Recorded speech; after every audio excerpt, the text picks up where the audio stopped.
Hello বন্ধুরা, আমি তোমাদের কাছে আবার চলে এসেছি সুপ্রিয়ার প্রাণভ্রমরা থেকে নতুন রেসিপি নিয়ে।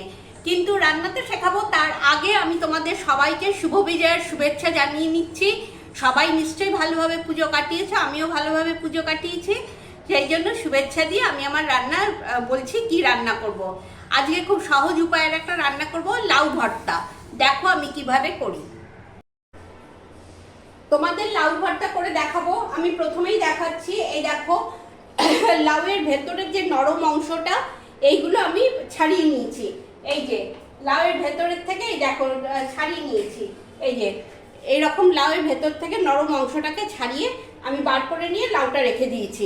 লাউয়ের শক্ত অংশটা দিয়ে আমি পরে তরকারি করে নেব। এই নরম অংশটা আমি ছাড়িয়ে এবার মিক্সিতে দিয়ে দিচ্ছি। মিক্সিতে এটা ব্লেন্ড করে নেব। তোমরা শিলনোড়াতেও করতে পারো, মিক্সিতে ব্লেন্ড করে।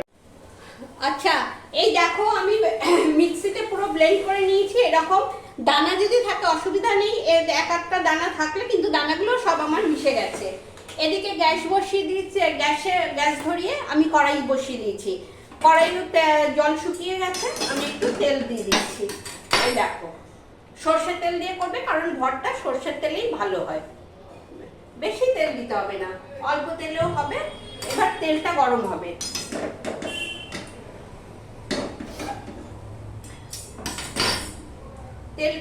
তেলটা গরম হবে। তেলটা গরম হয়ে এসছে। আমি একটা শুকনো লঙ্কা আর একটু কালো জিরে দিয়ে দিচ্ছি।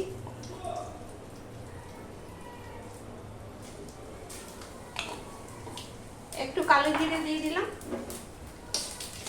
কালো জিরে শুকনো লঙ্কাটা একটু ভেজে নিচ্ছি।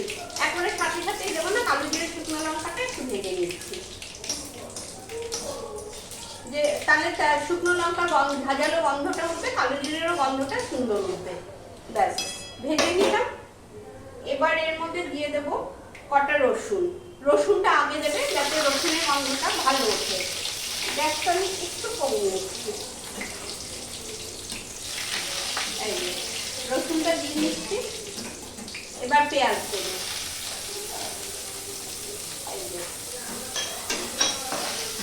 এই দেখো পেঁয়াজ দিয়ে একটু ভেজে নেবে। খুব সুন্দর গন্ধ বেরোচ্ছে। শুকনো লঙ্কার একটা ঝাঁজ আছে, সেই ঝাঁজ গন্ধটা হলে ভর্তাটা খুব ভালো লাগে খেতে। ওই জন্য দেখো একটা সুন্দর গন্ধ বেরোবে তোমরা যখন করবে। এটা করে খেয়ে দেখো, এটা খুব অল্প টাইমে হয় এবং খুব সুস্বাদু খাওয়াটা। এই দেখো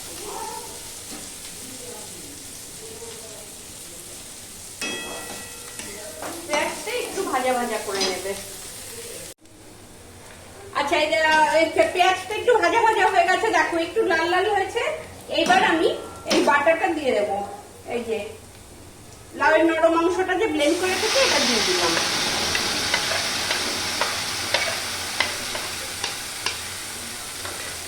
দিয়ে এর মধ্যে একটু কাঁচা লঙ্কা বেটে রেখেছি। তোমরা ইচ্ছে করলে লঙ্কা কুচিও দিতে পারো।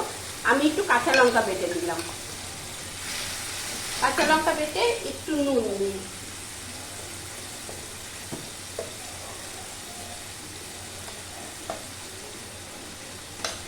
এই যে নুন দিয়ে দিলাম, একটু হলুদ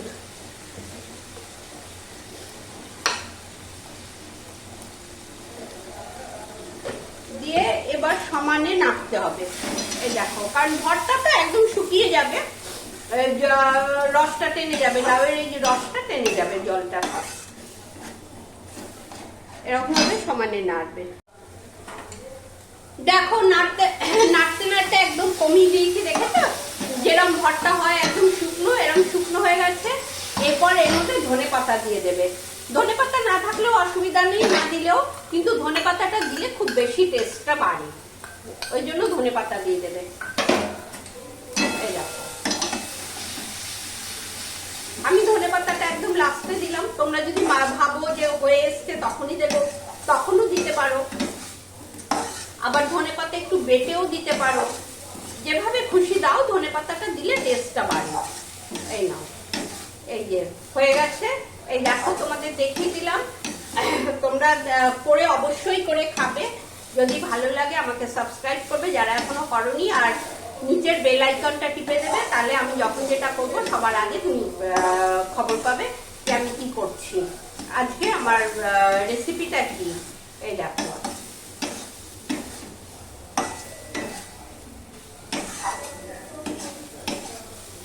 এই যে হয়ে গেল, এই দেখো সামনে থেকে দেখিয়ে দিচ্ছি, বন্ধ করে দিলাম গ্যাস, সামনে থেকে রাখা। এই দেখো সামনে থেকে আমি তোমাদের দেখিয়ে দিচ্ছি লাউয়ের ভর্তা কিভাবে করেছি। দেখতেও কি সুন্দর হয়েছে, খেতেও খুব সুন্দর হয়।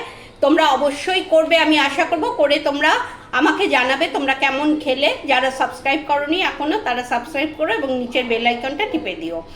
আর যারা প্লিজ তোমরা একটু বন্ধুবান্ধব আত্মীয় স্বজন সবার মধ্যে একটু শেয়ার করে দিও। ঠিক আছে, এবার তবে চলি, আবার দেখা হবে নেক্সট ভিডিওতে। টাটা।